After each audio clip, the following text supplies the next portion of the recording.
Bon, bienvenue à notre 4e épisode du Spot.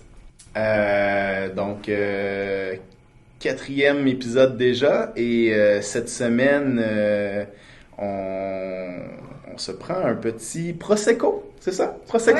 Oui, du Prosecco. Prosecco, un vin blanc mousseux, ouais, ok.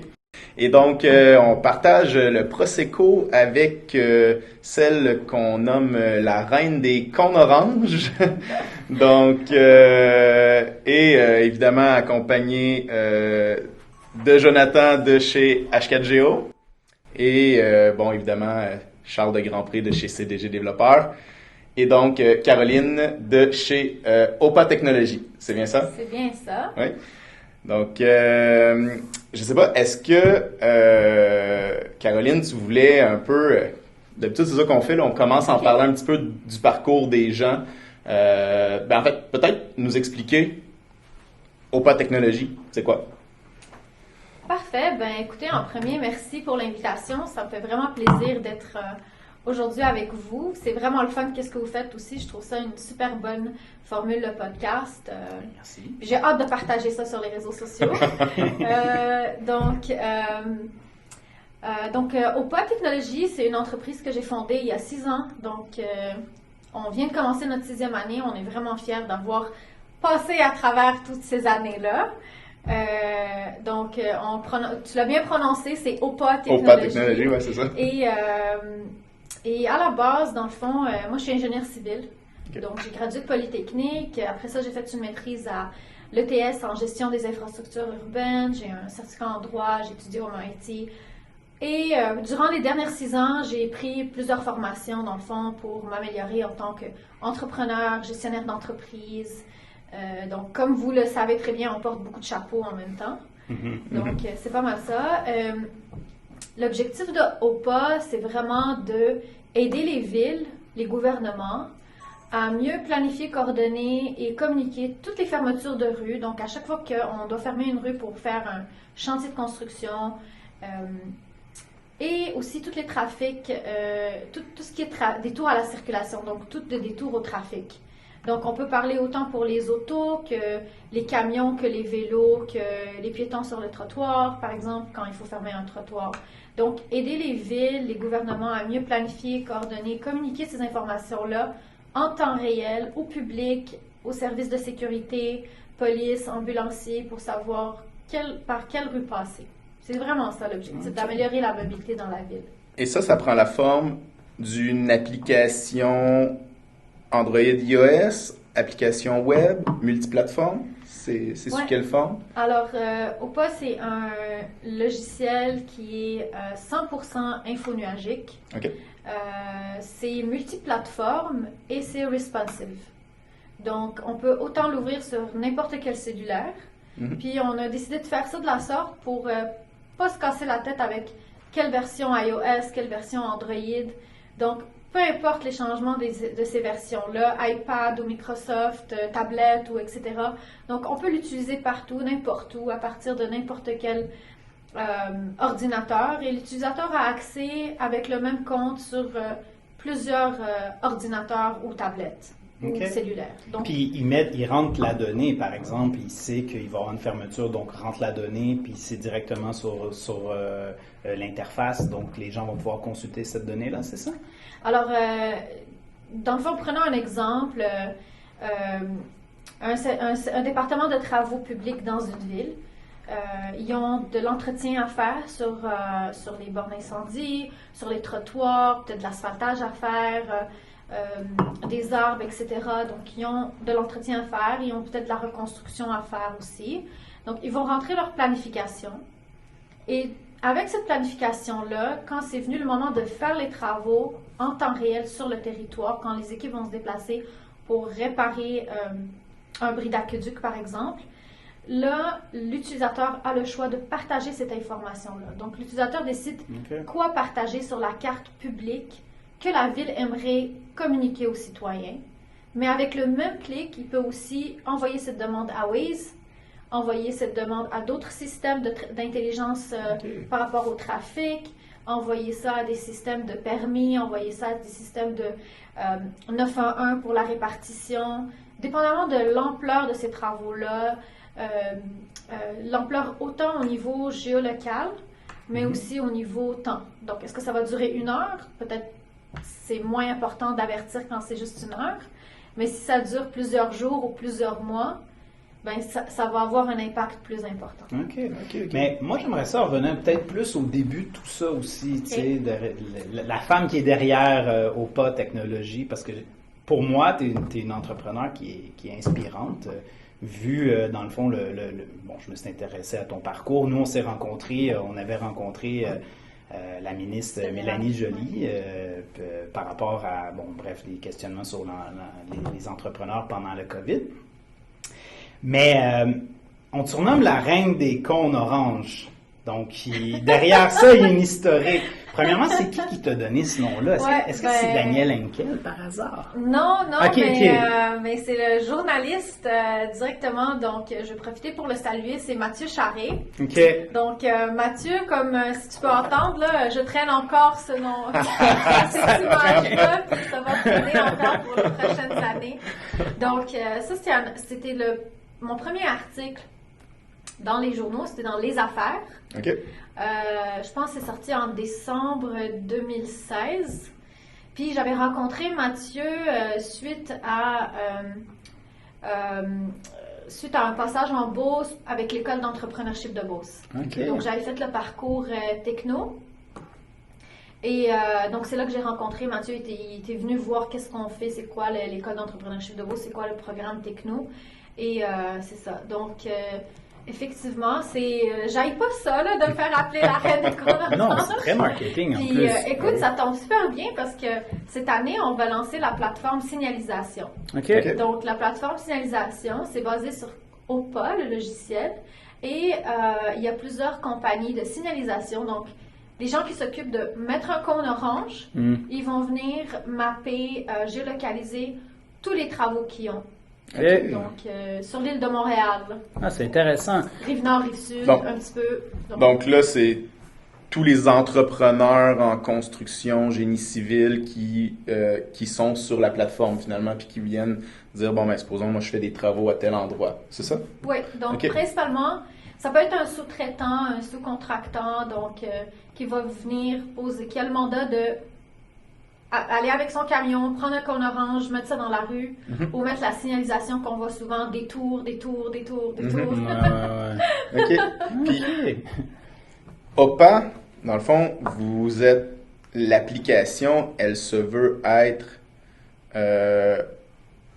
comme un Waze, ou c'est vraiment une application qu'une municipalité se doit d'acquérir? Est-ce que c'est, par exemple, Service as a Software, ou est-ce que tout le monde peut se créer un compte puis dire, bon, OK, j'ajoute de l'information? Ou c'est vraiment, par exemple, la municipalité, en fait, la Ville de Montréal qui dit, moi, je m'achète une licence OPA, je la déploie dans mon organisation, et là, on a des gens qui peuvent commencer à ajouter de l'information.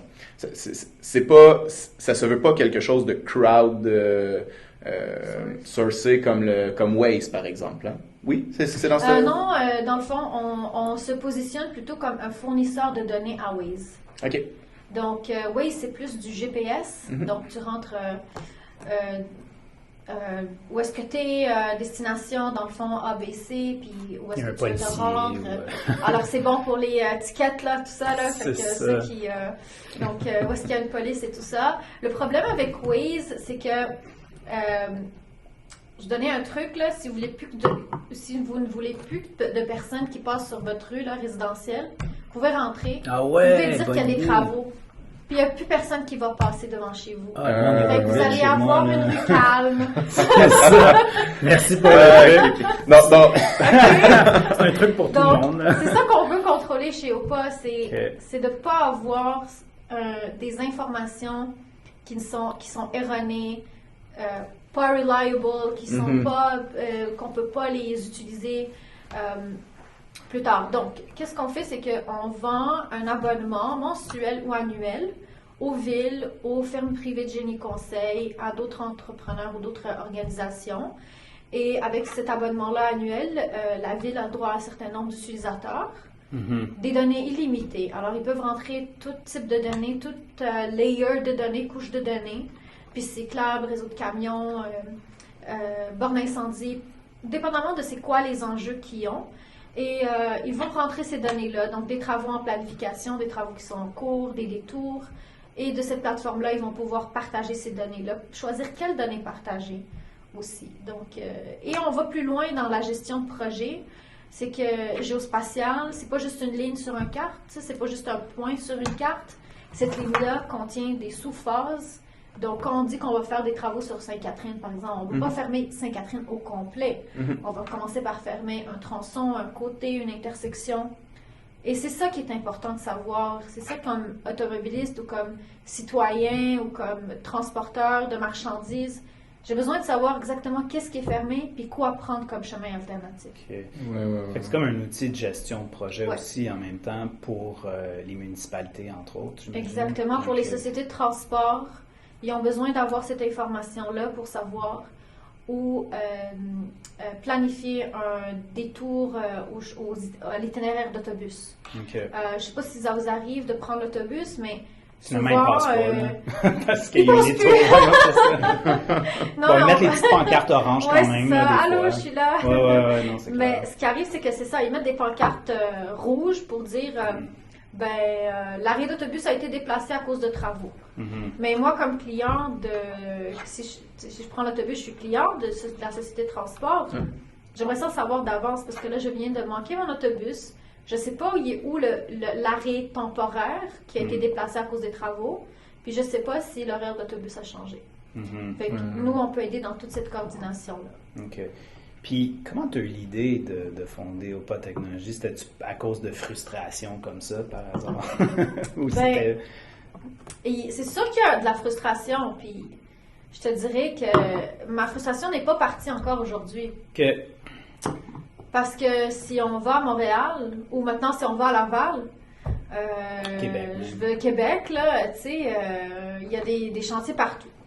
Puis c'est le bordel, puis tu passes dans une rue, tu vas aller de l'autre rue, ton GPS te le dit pas, Google Maps te le dit pas, Waze te le dit pas, puis ça, on a fait plein d'essais par rapport à ça. Et quand ils te le disent, ils vont pas te dire c'est quoi le chemin alternatif, ils vont te faire rentrer carrément dans le chantier de construction. Ben, c'est comme impossible. C'est ça. Moi, la dernière année, quand j'ai, dans ma carrière, dans le fond, ma première carrière, c'était à la Ville de Montréal, au service de l'eau, comme chargée de projet. Mes premières années, j'ai vraiment passé de stagiaire à technicienne, à ingénieur. Donc, j'ai vraiment tout fait les échelons, là, comme on dit. Donc, je m'occupais de planifier où aller renouveler les infrastructures d'eau. Donc, pour les arrondissements Plateau, Montréal, Ville-Marie. La dernière année, donc après, je dirais peut-être 5-6 ans là, après ma dernière année au service de l'eau à la Ville de Montréal, j'étais dans l'équipe de coordination de tous les projets du service de l'eau. Donc là, ça impliquait les réseaux secondaires qui livrent l'eau à la maison puis qui reprennent les égouts, là, mais aussi les conduites primaires, les conduites secondaires. Donc, tout ce qui a intervention sur des vannes, sur tout ce qui a rapport avec un actif pour les réseaux d'eau de la ville. Encore une fois, Plateau, Ville-Marie. La dernière année, je me concentrais donc pour tout l'île de Montréal. Et qu'est-ce qui est arrivé, c'est que il y avait des rencontres, tu sais, puis ça, je le dis souvent, là, malheureusement, on a une mauvaise idée que la ville ne s'occupe pas ou fait n'importe comment les choses, mais malheureusement, c'est faux parce que la volonté est là, les gens vont se rencontrer, se réunir, il y a des comités, il y a des équipes, il y a des rencontres mensuelles, puis c'est ça qu'on faisait, puis on avait des rencontres à peu près mensuelles, on s'assoyait autour de la table, on invitait toute personne qui peut être impactée par ces travaux-là, donc les représentants des partis privés, publics. Mais c'était ça le problème, c'est qu'il n'y avait pas d'outils qui permettaient une meilleure gestion.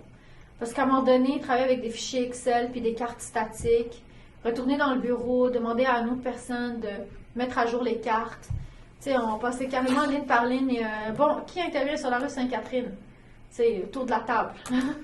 Ben, des fois, on a besoin, certaines parties disaient, ben, je sais pas, je dois faire une auscultation de mes actifs, je dois regarder mon réseau, je dois voir s'il y a des besoins de mon organisation, d'aller changer de conduite de gaz, télécom, est-ce qu'ils veulent faire quelque chose? C'est Bell, Hydro-Québec, est-ce qu'ils ont des massifs? Donc, il y a... Puis ça, c'est l'autre chose que c'est caché aux citoyens. C'est parce qu'on ne le voit pas à l'œil nu, c'est en dessous de la chaussée, il y a tout un autre monde. C'est clair. C'est tout un monde là, en dessous de la chaussée. Là, juste penser à l'eau, à l'égout, télécom, les gaz. Donc, il y a tout un réseau, tout plein de carrés. Oui, exact. J'en ai vu des conduites en bois carrés. Ah oui, c'est... moi, j'ai travaillé un peu dans le domaine de la construction pendant un bout de temps. On sortait des... Je ne sais pas si vous aviez ces problèmes-là à la ville de Montréal, mais nous, on sortait des conduites en amiante, du béton avec de l'amiante dedans. Puis truc cancérigène, là. Puis quand tu trouves une conduite en amiante, c'est problématique, là. Tu mets tes habits. Ça prend des gens en taille-vec pour gérer la conduite, là. Oui, absolument. Est-ce que cette frustration-là, un peu, qui m'a amené à dire, ben, moi, comme ingénieur civil, j'ai pas étudié à Polytechnique pour passer à travers un fichier Excel ligne par ligne. Qu'est-ce que je peux faire pour ma société? Puis le fait que j'ai quitté la ville de Montréal puis je suis sortie de là, ça m'a juste aidé à aller plus loin dans qu'est-ce que je veux, plus rapidement aussi. Okay. Dans le fond, tu es sorti...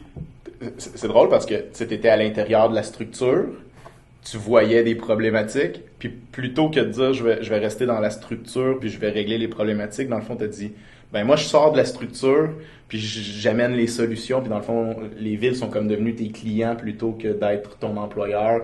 Fait que dans le fond c'est vraiment ça, là, tu t'es dit la solution pour régler ces frustrations là, parce que j'ai l'impression que ça venait définitivement de frustration, puis de voir qu'il y avait des outils qui étaient un peu archaïques ou des choses comme ça. Puis tu t'es dit ok, moi je pars ma business à partir de là pour répondre à des besoins que tu vivais finalement toi-même en tant qu'ingénieur. Ben, en tant que gestionnaire, mais aussi comme, tu sais, tu peux demander à n'importe qui une histoire à te raconter par rapport au trafic, congestion routière due au chantier de construction. Donc, puis cette problématique-là n'est pas juste à Montréal, elle est dans d'autres villes, dans d'autres pays aussi. Puis, tu sais, tout le monde le sait, Ville de Montréal, c'est une organisation extrêmement grande. Il y a des restructurations chaque année, des changements. Donc, j'adorais ce que je faisais. J'aimais beaucoup mon travail. Je pense que j'étais bonne là-dedans aussi. Mais si je veux avoir un impact plus grand, ça prend peut-être de voler de mes propres ailes puis faire mes essais-erreurs moi-même, au lieu que ça soit payé par les citoyens, par exemple. Fait que là, aujourd'hui, on arrive à un produit qui est rodé, qui marche, qui a fait ses preuves, puis qui peut bénéficier à plusieurs industries en même temps. Donc ça aussi, ça m'a permis d'aller explorer tout le côté business, tout le côté industrie, valeur ajoutée, création de valeur. Donc ça m'a permis d'aller plus loin aussi dans ma carrière. OK. Mais c'est ça, parce que tu n'as pas juste des clients qui sont des municipalités ou des villes. Tu as aussi, je pense, comme tu as travaillé pour Turco, de ce que j'ai pu voir sur ton site web. Donc, ça faisait partie des premiers contrats qu'on a eu la première année.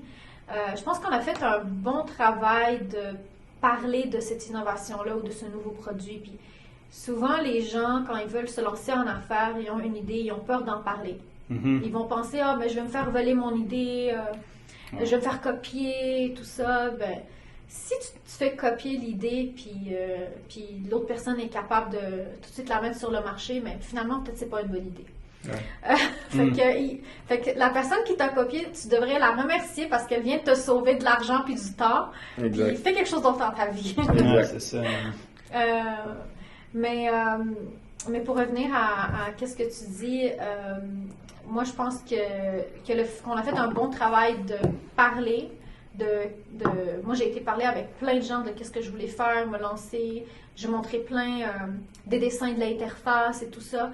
Puis, dans le fond, bouche à oreille, on a été recommandé à Mobilité Montréal. Au niveau fédéral, il y a Infrastructure Canada.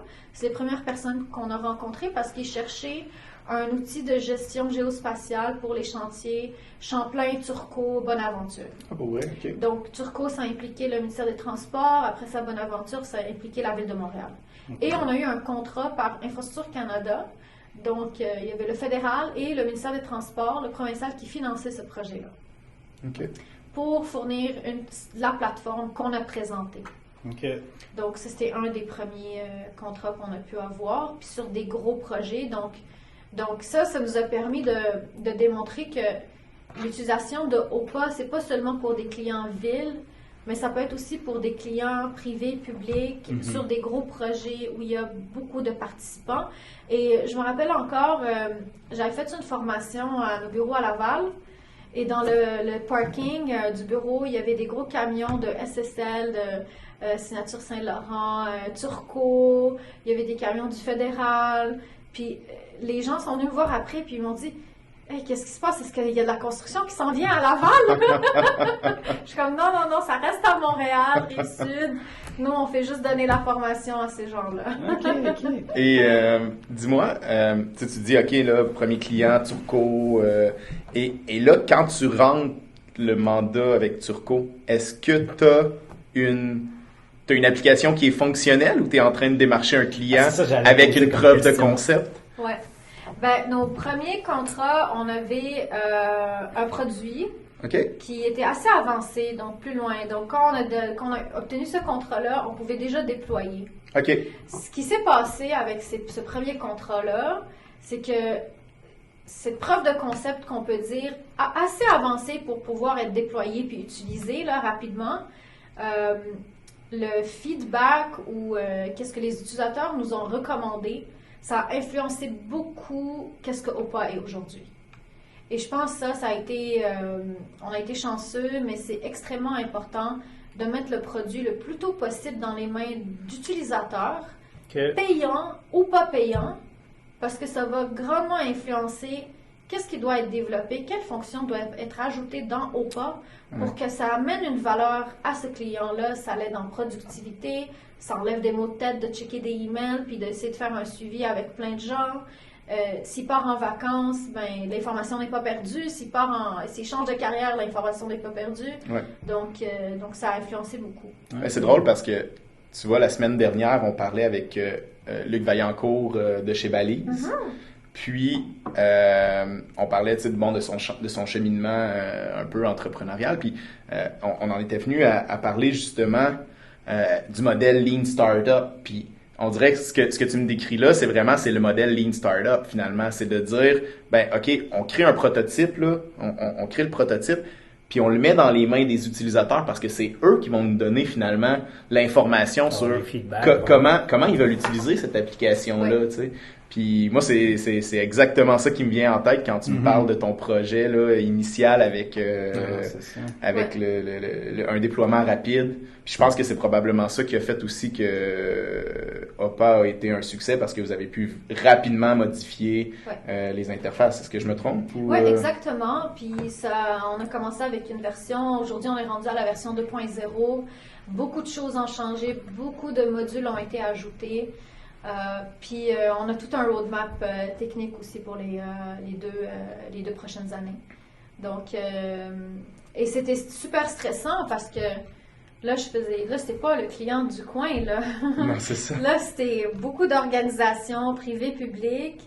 Puis chaque organisation a leur propre processus de travail à l'interne. Ils ont leur propre enjeu, ils ont leur propre mot de tête, là. Donc, satisfaire tout ce monde-là avec une seule plateforme qui fait la même chose pour tout le monde, là. Et ça aussi, ça nous a permis de valider est-ce que ce concept-là, il est bon? Est-ce qu'on peut prendre ce concept-là puis juste le scale partout? Puis, ouais. c'est beaucoup de travail. C'est intéressant. Puis toi, dans le fond, quand tu as parti OPA, là, parce que là, tu nous parles un peu de ton projet puis de ton parcours, tu es ingénieur, tu as travaillé à la ville de Montréal, tu as vu les problématiques de gestion routière, tu as vu ces éléments-là, fait que là, tu arrives avec le besoin, puis tu te dis, OK, on va trouver une solution. Mais est-ce que, parce que ce que j'en comprends, c'est que tu n'avais pas nécessairement les aptitudes de développement web ou ces choses-là, donc tu t'es vite formé une équipe de développement web pour pousser la plateforme ou... Ben, c'était pas facile du tout parce que justement, j'avais pas des connaissances en technologie, en programmation. Je suis ingénieur civil, tu me mets sur un chantier, je vais savoir gérer ça de A à Z. Mais lancer un produit innovant, tout ce que j'avais, c'était des dessins sur du papier, puis T'avais une puis carte un petit sur peu un de papier. design. dans Là. le fond, là. J'avais tout Ok. le scénario du fonctionnement du logiciel, dans le fond, avec les boutons, tout ça dessiné. Comme une bande dessinée, dans le fond. tu sais. Un wireframe, Ah, ça, on appelle un c'est wireframe. plutôt ça. OK.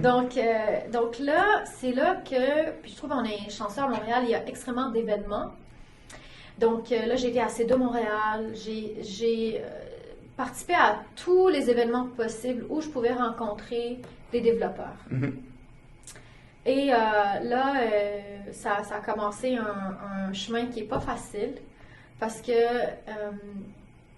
pour avoir un logiciel, un produit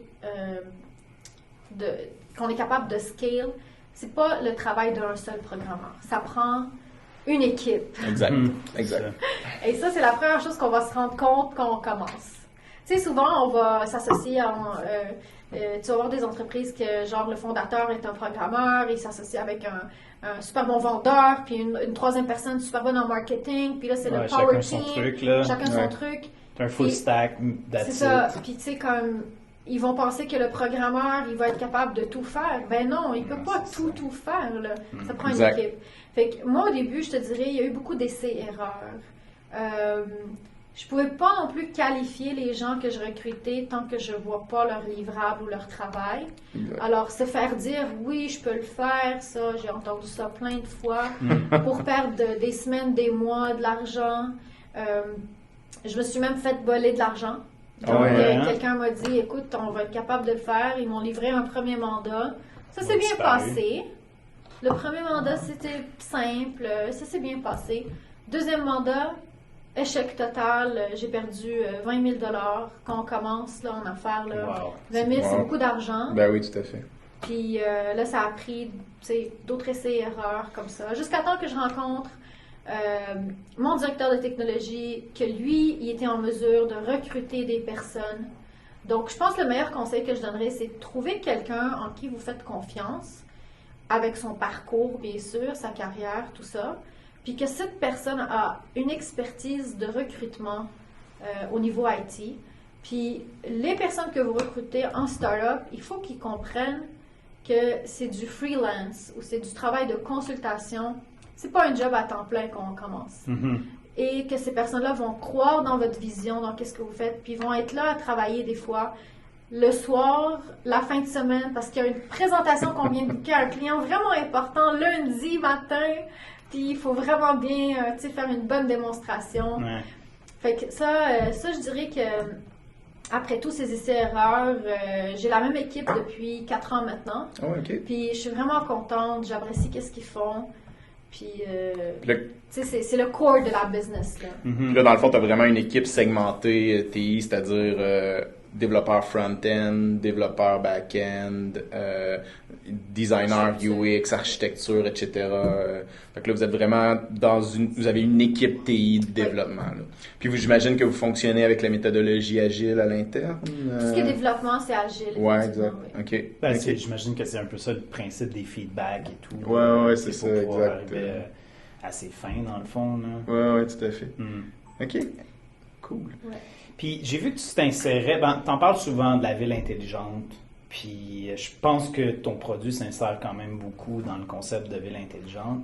Mais pour toi, c'est quoi la ville intelligente? Puis comment, au pas, tu trouves que ça s'insère dans le concept de ville intelligente? Parce que tu sais, on en parle de plus en plus.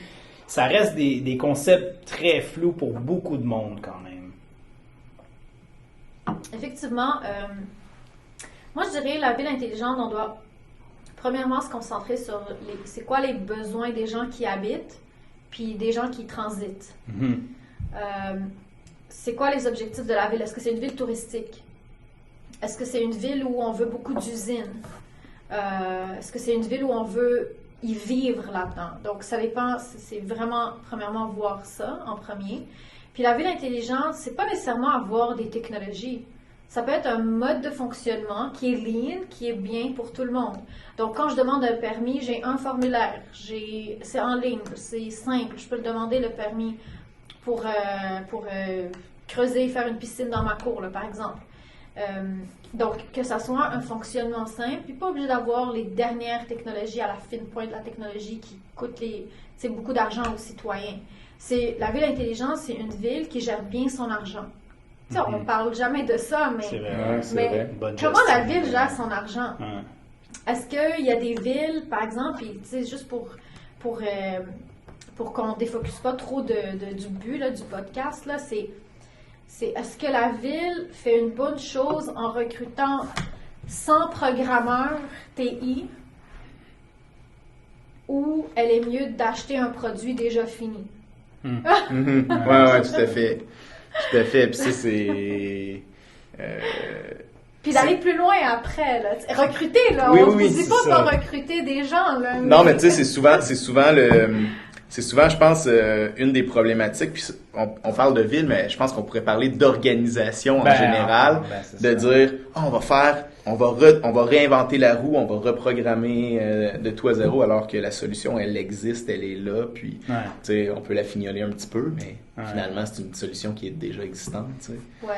Mais on part quand même de loin, tu sais, je veux dire, aussi, les villes n'ont pas la même agilité qu'une entreprise ou, je veux dire, il y a beaucoup de municipalités puis de villes, là, tu sais, que ça reste très archaïque, comme tu as dit, demander un permis. Mais, je veux dire, il y a très peu de villes, là, que tu vas aller demander ton permis en ligne, là. Il faut encore que tu rencontres l'urbaniste. Charles et moi, on en a beaucoup discuté de ce sujet-là. Le sujet des permis. Non, mais je pense quand même que, tu sais, si on veut parler de ville intelligente, puis je pense que t'as abordé quelque chose d'intéressant qui est l'aspect agilité de la ville. Ouais. Puis moi, à ça, je rajouterais l'aspect résilience de la ville. Parce qu'on parle de plus en plus de résilience. De ville intelligente, mais on parle aussi beaucoup d'un contexte de changement climatique puis d'adaptation à toutes ces nouvelles réalités-là. Puis je pense que la ville intelligente, ben oui, probablement qu'elle va intégrer des systèmes technologiques, mais probablement aussi qu'elle va, on va chercher à justement avoir des infrastructures, par exemple, qui sont plus facilement déplaçables, des infrastructures qui vont résister aux intempéries ou des choses comme ça. Mais les normes changent aussi. Ben, elles doivent changer, tu sais, concernant les infrastructures, parce que maintenant, le gel-dégel en hiver, là, c'est récurrent, là, c'est plus quelque chose d'extraordinaire. Fait que j'imagine que les normes vont changer, les travaux, c'est ça. On va faire face à ça chaque année. Là. Juste ici, les inondations, il y en a à chaque fois qu'il y a des pluies torrentielles, parce que de plus en plus maintenant, il y a comme des pluies qui sont comme des flash flooding, dans le fond, là, parce que le sol, il est sec, il percole pas. Puis là, tout d'un coup, t'as une grosse pluie qui arrive de nulle part. Fait que finalement, ça reste tout à la surface, puis les rues sont inondées, le système de pluvio, il est pas capable de prendre, il n'y en a juste pas. Ouais, mais non, effectivement, le concept de résiliation, je pense que les villes vont devoir s'y pencher de plus en plus. Moi, j'avais une question concernant OPA. Là, vous avez, dans le fond, 6 années d'activité environ, c'est ça? 5, on commence la 6e. OK, vous commencez la 6e année d'activité. Bon, ce qui est intéressant, puis ça, je le conçois, tout l'aspect de communication, tous des enjeux là, de circulation, puis des enjeux de chantier de construction. Mais dans un horizon plus large, vous êtes aussi en train de générer une base de données des travaux qui ont été effectués, par exemple, sur certains territoires, dans le sens où si vous avez, par exemple, un travail qui se fait des travaux qui se font à la Ville de Montréal, ça vient s'intégrer dans OPA, et ça, j'imagine que vous le stockez dans une base de données. Donc, vous allez être en mesure, éventuellement, d'avoir des archives de travaux qui ont été réalisés. Est-ce que vous entendez tirer profit de toute cette information-là et de cette intelligence-là? On a une politique chez OPA que les données appartiennent aux clients. Ah, OK. Donc, on ne fait rien avec la donnée tant que le client ne décide pas qu'est-ce qu'il veut en faire. Ça, c'est notre politique, notre modèle d'affaires. Maintenant, puis ça, ça me permet un peu de parler, je trouve que c'est une bonne question, parce que ça va me permettre de parler un peu de comment OPA a un impact côté environnemental. Puis c'est quelque chose qui a vraiment beaucoup guidé notre traitement, stockage de ces données-là. Donc, nos futurs algorithmes en intelligence artificielle, puis ça a été une demande des clients, là, c'est de dire, quand je ferme cette rue-là, qu'est-ce qui arrive au trafic? Puis c'est quoi mon meilleur détour à la circulation? Et pour pouvoir bâtir ces algorithmes-là, ça prend cet historique de données. Ouais. Donc, ça prend qu'est-ce qui a été fermé, jumelé avec l'historique du trafic. Donc, quand l'ingénieur ou la personne qui a donné le permis, elle a accepté de donner ce permis-là, ils ont fermé ces rues-là de tel jour, telle période, telle saison. Il y a une école à côté, il y a un hôpital à côté. C'est une rue résidentielle, c'est une rue où il y avait du passage de camions permis, on l'a enlevé. Comment la circulation s'est comportée? Est-ce que la circulation où l'être humain a eu un comportement comme prévu par l'ingénieur? Ou finalement, souvent maintenant, les gens, quand ils voient le détour, ils veulent pas suivre le détour, malheureusement. Ils sont comme, non, moi je vais passer par telle rue, je connais un meilleur chemin que ce détour-là. Alors, c'était quoi le comportement de l'être humain? Puis, comment on peut mieux conseiller plus tard? Et ça, les clients l'apprécient. Puis ça nous a permis d'avoir un impact important par rapport à l'environnement, la qualité de l'air, réduction d'émissions de gaz à effet de serre. C'est des choses que vous êtes en mesure de quantifier? Exactement. Ah oui, OK. Ouais, intéressant. C'est intéressant, ouais, quand même. OK. Wow. Ben, j'imagine que les villes ont beaucoup de profits à tirer justement des données avant. Peut-être, est-ce que tu trouves que justement les villes, ils oubliaient d'aller chercher, d'aller puiser dans des données qu'ils avaient emmagasinées? Il y a des villes beaucoup plus avancées en termes de jeux de données, puis je pense que vous jouez un rôle important par rapport à ça aussi. Ouais. Donc quoi faire avec des données, c'est à la fin de la journée, c'est juste à quel point ton imagination peut aller loin. C'est des données qui peuvent être servir dans tellement de secteurs, là, les assurances, sécurité civile, tellement d'usages. On est dans le monde du big data. Real estate, immobilier, donc il y a tellement d'utilisations qui peuvent être faites, c'est juste incroyable, mais à la fin de la journée, qui va payer pour ça?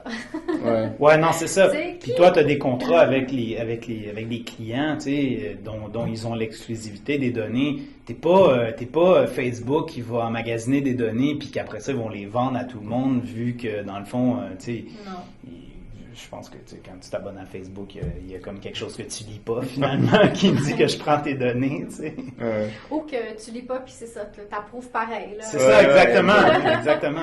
Donc, tu veux quand même utiliser Facebook, là. C'est ça, le fameux accord là, de confidentialité là, que personne n'a lu, mais que tout le monde a accepté. C'est ça. Mais toi, quand tu étais à la Ville de Montréal, est-ce que tu travaillais beaucoup avec le département de géomatique? Parce que j'ai vu tes entrevues, puis tu parlais beaucoup de fichiers Excel, en fait. Je me suis dit... je pense que je travaille pas avec le bon département. Je travaille plus avec Microsoft, tu sais. Non, c'est ça. Mais non, je travaille pas beaucoup avec la géomatique. OK. Puis, il y a géomatique, après ça, tu as le service de technologie de l'information. Ouais. Donc, qui peut être comme deux départements différents, là. Je sais pas les dernières restructurations, mais c'est pareil dans les autres villes aussi.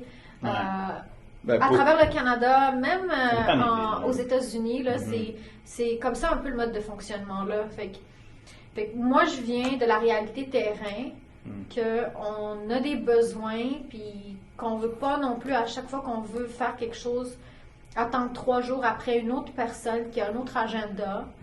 Puis, donc... je trouve ça intéressant quand même d'avoir une ingénieure à la table parce que, puis je suis convaincu, pour avoir parlé avec beaucoup d'urbanistes puis de gens des départements de géomatique dans les différentes municipalités, moi, c'est des flags qui m'ont toujours été levés que le département de géomatique parle pas au département d'ingénierie. Non, mais c'est clair. C'est tellement des feedbacks que j'ai eu dans à peu près toutes les ouais. municipalités de me faire dire. Dans les grosses villes, des fois, pas toutes les grosses villes, mais ça travaille en silo. Parce que j'ai travaillé beaucoup, tu sais, département urbaniste, géomatique dans certaines villes, puis effectivement. Des fois, je trouvais que ça manquait de coordination entre les départements, puis qu'ils pourraient gagner beaucoup à parler avec, tu sais, par exemple, même immobilier pourrait parler avec le département géomatique, mais apparemment, ils le font pas. Tu sais, je suis comme, OK, ben, coudonc. Puis, fait que là, 6e année qui commence, c'est quoi les perspectives pour OPA? Est-ce que allez-vous aller chercher des nouveaux marchés, développement de nouveaux features? Présentement, est-ce que vous êtes à l'international? Est-ce que vous visez l'international? On le vise, on a eu des demandes, mais on n'est pas encore prêt à aller à l'international. OK. Parce que quand même, c'est un produit qui peut être appliqué dans à peu près n'importe quelle ville. Oui, là. c'est clair. Qu'on peut, que ce soit Montréal, que ce soit... Le produit est bilingue ou... Oui, bilingue. Bilingue. Donc, Parfaitement pourrait être déployé dans toutes les municipalités du nord de l'Amérique, en Europe, partout. Donc, on a, dans le fond, quand on a commencé, la première version, on était basé sur Google Maps. Et quand Google Maps a décidé de faire plein de changements, de restrictions, tout ça, là, on a décidé d'aller sur une autre plateforme qui s'appelle ArcGIS Online de Esri, qui est mondiale, qui est majoritairement, je dirais, la plateforme numéro 1 utilisée dans toutes les grandes municipalités à travers le monde. Et ce partenariat-là nous a permis, l'année passée, de faire un roadshow au Canada au complet et à San Diego aux États-Unis, rencontrer plein d'autres villes. Donc, on est agressif sur le marché canadien et nord-américain.